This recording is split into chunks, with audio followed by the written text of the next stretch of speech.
तर जसं सकाळी मी सांगितलं होतं की आपल्याला सकाळी लवकर निघायचं आहे, पण रात्री झोपायला उशीर झाल्यामुळे सकाळी उठायलासुद्धा उशीर झाला होता आणि आवरायलासुद्धा. मग काय आवरलं वगैरे आणि जाता जाता एवढी तहान लागली होती, म्हणून आम्ही थांबलो उसाचा रस प्यायला. उसाचा रस वगैरे पिला, तिथे थोडीशी मस्ती वगैरे केली ह्याच्यासोबत मी. मग काय ह्यांची मस्करी अजून चालूच होती. ऑलरेडी लेट झालं होतं आणि त्यात जाता जाता आम्हाला खूप जास्त ट्रॅफिक लागला होता.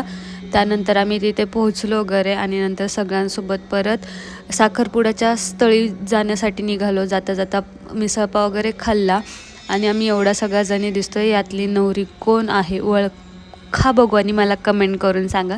तसं पुढं समजेलच, बिकॉज हळदीचा पण ब्लॉग यातच आहे. सो टू बी कंटिन्यू करूयात. सो बघूयात. तर मस्तपैकी तिचा साखरपुडा वगैरे झाला आहे. साखरपुडा वगैरे झाल्यानंतर आम्ही मस्तपैकी फोटोशूट वगैरे केलं. त्यानंतर आमच्याजवळ वेळ खूप जास्त कमी होता आणि साखरपुड्यासाठी पण वेळ खूप कमी होता. आवरायला घेतलं आणि तिला बोलवायला सुरुवात केली. ती कशी दिसते हे नंतर मला सांगाच. मस्तपैकी तिचं आवरलं वगैरे. त्यानंतर रात्री हळदीच्या वेळेस आम्ही हळद वगैरे कालून घेतली सगळ्यांनी मिळून. आणि इथे थोडीशी माझी आणि मम्मीची भांडणं चालू होती हळदीत पाणी जास्त झाल्यामुळे.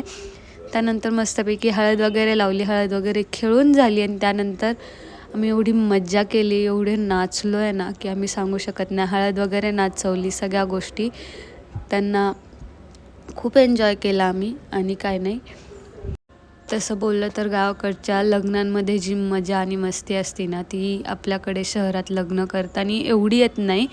बिकॉज गावाकडे वेळ कमी असतो, जागासुद्धा कमी असते, बट त्यातही ते सगळं मॅनेज करून तो एन्जॉय हा वेगळाच असतो आणि आनंदसुद्धा वेगळाच असतो. सगळे एकत्र येतात आणि मी खूप दिवसातून असे एकत्र आले होते लग्नासाठी गावाकडे.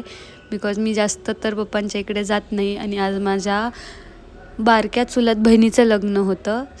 सो आम्ही मस्तपैकी हळद वगैरे एन्जॉय केली, खूप सारं डान्स वगैरे केला, हळद वगैरे नाचवली, खूप मज्जा केली. आमचे लिटरली सगळ्या अख्ख्या घरातले नाचले. आमच्या इकडचं हे पहिलं लग्न होतं जे की मी अटेंड केलं होतं आणि मला एवढी मजा आली. मला लिटरली वाटलं नव्हतं की एवढी मजा येईल, बिकॉज मी कधी तिकडे एवढी गेलेच नाही आहे. इकडेच आजीच्या इकडे, मम्मीच्या इकडे असते.